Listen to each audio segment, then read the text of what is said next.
فشو عمل هذا الصنف الثاني هلا؟ شو عملوا؟ منو مثل الصنف الاول خالص، يمكن منو خلص من الحسد فورا، اشتغل على حوله وخلص من الحسد. منو خالص من الغيرة المذمومة؟ في ناس ما عندها حسد بس عندها غيرة، ايام غيرتهم بتوصل الى حد الحسد وايام بتوصل الى ما دون الحسد لكن مذمومة. اشتغل على حوله وخلص من الغيرة المذمومة. شو معنى الغيرة بتوصل للحسد؟ يعني مثلا اعتبر الشيخ عم يكرم من فلان وانت عند غرض، فبتوصل لمرحلة احيانا تتمنى انه لو بيكحش فلان وبصير انت محله، هذا وصل لحد الحسد. اما في غيرة تانية ما بتوصل لحد الحسد، بصير بس مزعوج انه لما بيعمل لي نفس الشيء مثلا. عم بضرب مثل، لما قلبك ينشغل بالله وصار همك ايد الله بتخلص من هاي القصة كمان. وشيخك بحبك وحبيبك محمد بحبك صلى الله عليه وسلم، والناس بتحبك. الله يلقي محبتك في قلوب الناس ويجعل لك التأييد سبحانه وتعالى. الأمر بيستاهل ولا ما بيستاهل؟ بيستاهل. الله يرزقنا حقيقة الفهم.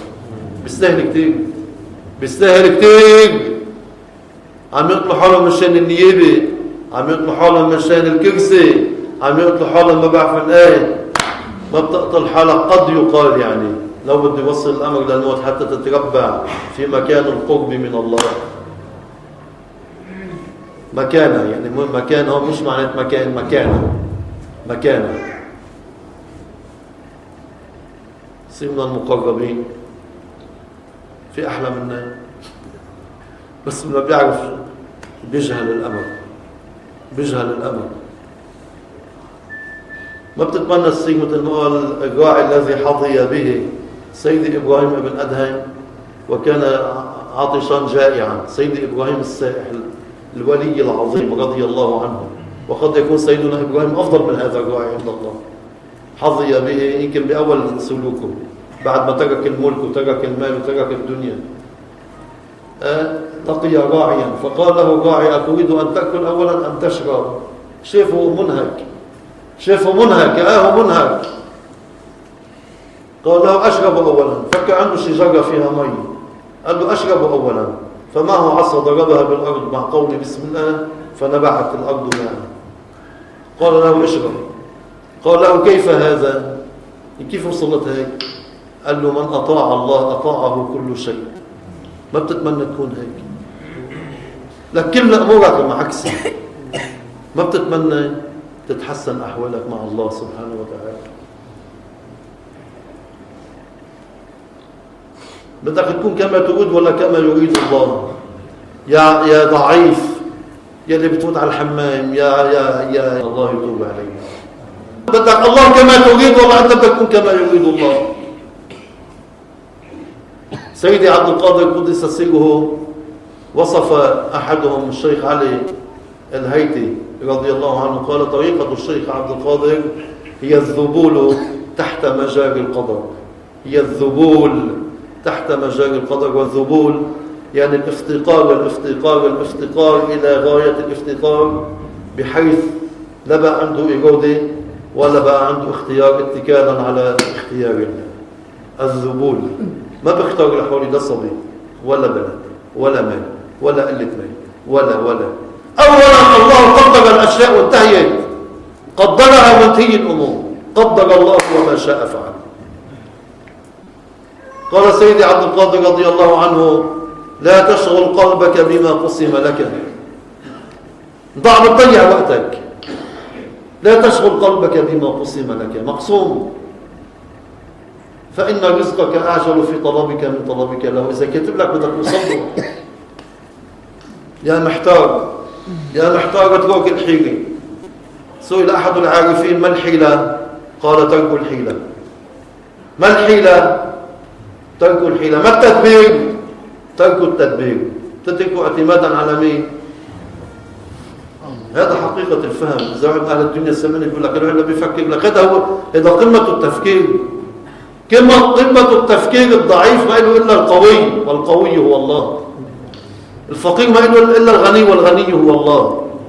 ما بدك رضا الله؟ تشتغل ولا ما بتشتغل على حولك؟ بدها شغل.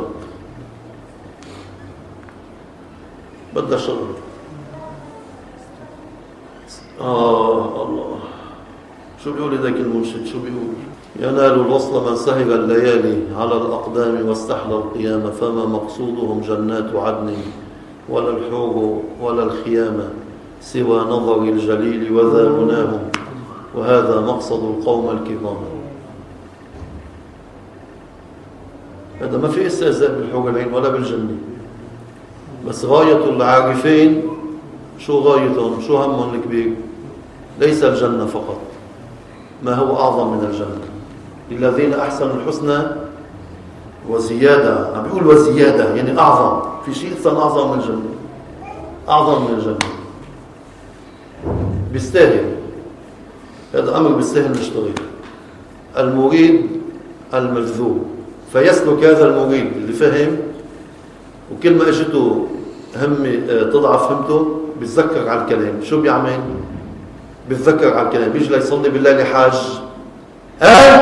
بيقول منه فرد تقوموا لي انه فرد روحنا، بكون ذكرت على الكلام تقول لا بدي شد حولي. تيجي نفسك بتوسوس لك وشيطانك بيوسوس لك، طيب نام هلا بلا الذكر، بلا ما تقول الوقت 1000 مرة و16000 مرة بتتذكر هذا الكلام اللي أنا هلا عم أقوله. من لا ورد له لا وارد له. ما كيف بده يجيك الورد؟ كيف بدها تجيك النفحات؟ كيف بدها تجيك الموارد على قلبك؟ كيف بدها تيجي الأنوار؟ تقول لا حاشتغل على حولي شوي.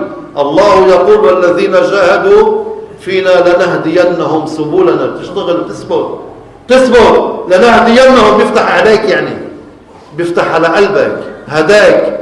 لنهدينهم مش هداية بس تبيين، خلق الهداية في القلب مع التثبيت في هداية معرفة يعني. وهديناهم نجدين، يا هيك انت بتختارها تحت مشيئة الله. أما هون لنهدينهم يثبت الله فؤادهم على الهداية، على المعرفة، بثبته لأنه صادق. سيد الحسن بن علي رضي الله عنه جاءه فقير قال له يا سيدي بده 20 درهم. 20 كان قابض سيدنا علي رضي الله عنه جيته صرف فيها 100,000 درهم. سيدنا الحسن بن علي رضي الله عنه مات، كان جيته صرف ضغي فيها طازة جديدة فيها 100,000 درهم. فجاءه الفقير قال له لو تتصدق علي يا إمام يا سيدي. بده شي 20 درهم، 10 3 بده ياكل ويشرب. شو عطاه؟ قام على الصقر قال له تفضل، هذه لك. مرة كان لابس نعلين، جاءه فقير ضيع نعل وبقي معه نعل، يعني صباط ضيع فردي وبقي فردي. فجاء إلى سيدنا الحسن رضي الله عنه قال له يا سيدي أنا معي. قال له والله تعطيك مصاري هلا ما في، خذ هذا النعل. قلع حذاء من فردي وعطاه اياه. انتم فهمتوا وين بدي اوصلكم؟ الكريم من البشر جاي يطلب 5-6 دراهم ومدعي اعطاه كل شيء معه. اما ملك الله ما بينفض، وملك الله لا ينقص. يعطي يعطي يعطي، اذا اعطى ادهش، ولا ينقص من ملكه ولا ينقص. معارف عنده ما من معرفة إلا وفوقها معرفة. لذلك سيدنا محمد عليه الصلاة والسلام بعد وفاته ما زال يترقى عند الله في المعارف، ما زال. لذلك بيقولوا إن كان بدك الدنيا عليك بتقوى الله، إن كان بدك الآخرة عليك بتقوى الله. بدك الدنيا والآخرة عليك بتقوى الله. إن الله مع المتقين ومن يتق الله يجعل له مخرجا ويرزقه من حيث لا يحتسب. وعد مثلا باب الله كريم، الله يرزقنا الصدق.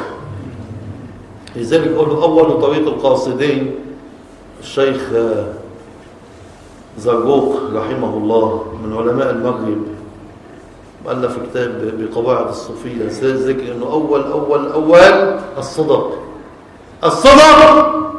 مع أن حال صادق مع الله كما ينبغي. مع أن بدك نفسك وانت بكي بدك تموت.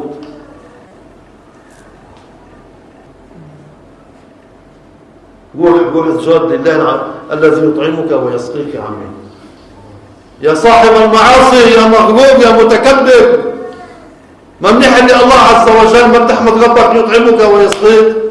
منه عجبك عجب؟